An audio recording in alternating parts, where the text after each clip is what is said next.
সোনার বাংলায় জেগেছে রে জেগেছে, আমার সোনার বাংলায় বৈষম্যের ঠাঁই নাই, আমার সোনার বাংলায় সোনার বাংলায় রাস্তায় রাস্তায়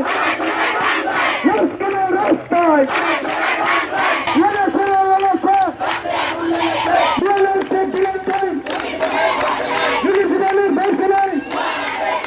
ফরিদপুরে 200-এর উপরে ক্লিনিক আছে, একমাত্র ফরিদপুর শহরেই আছে 35টার উপরে। আপনি আমার সাথে মেডিকেলে চলেন, প্রত্যেকটা ক্লিনিক থেকে যায় ওখানে সেবা নিচ্ছে। কি সেবা? যে ওইখান থেকে হ্যারাসমেন্ট হয়ে আসছে, বিভিন্ন হাতছানি হয়েছে, ডাক্তার নামে নার্সের নামে ভুয়া লোকজনের চিকিৎসায় তারা ক্ষতিগ্রস্ত হয়েছে। আপনি আমার সাথে চলেন।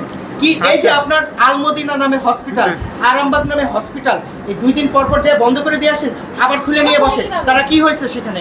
যে অপবাদ আসছে নার্স নাকি অপারেশন করে বাচ্চার মাথা কেটে ফেলছে। জানা গেছে সে নার্সই না। একজন পড়াশোনা করা নার্স কিভাবে এত বড় সাহস পায় নাকি যে সে যে একটা সাইড কাটবে পেশেন্টের? এই ক্ষমতা একজন নার্সের কোনোদিন নাই, কারণ সে একজন রেজিস্টার্ড নার্স হইলে সে জানে ডাক্তারের কাজ ডাক্তার করবে, নার্সের কাজ নার্স করবে।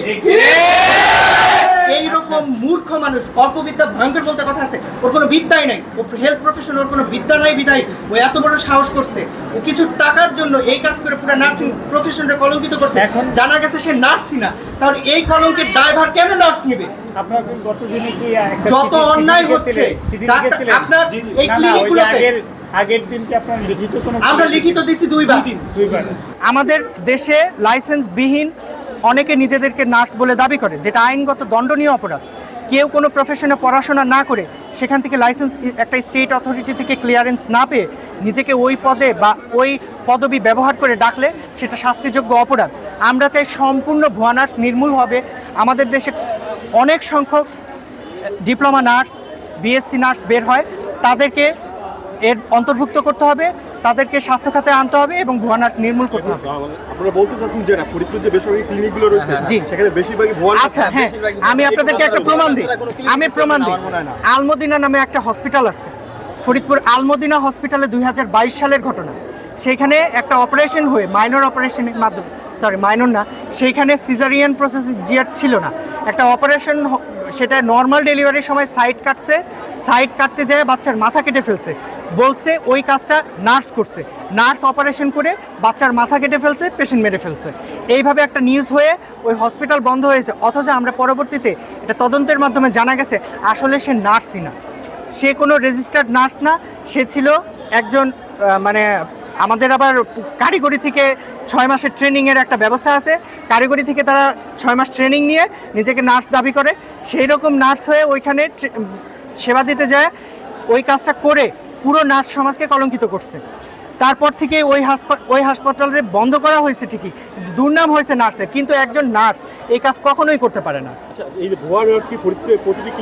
প্রত্যেকটা ক্লিনিকে আছে, শিশু হাসপাতাল থেকে শুরু করে সে কোনো মানে ক্লিনিক বলেন, হসপিটাল বলেন, যত বেসরকারি প্রতিষ্ঠান আছে ডায়াবেটিক্স বাদে ভুয়া নার্স দিয়ে ভরা। আমরা ছাত্ররা এবং সাথে সরকারি লোকজন নিজেরাও জানে ভুয়া নার্স দিয়ে ভরা, কারণ আমাদের কাছে প্রমাণ আছে। হসপিটাল অ্যাসোসিয়েশন যখন আমাদের কাছে বসছে তখন তারা নিজেরা স্বীকার করছে, হ্যাঁ আমার প্রতিষ্ঠানে 10 জন নার্সের 2 জন মানে রেজিস্টার্ড নার্স আর 6 জনই হচ্ছে তাদের নাকি ভুয়া নার্স।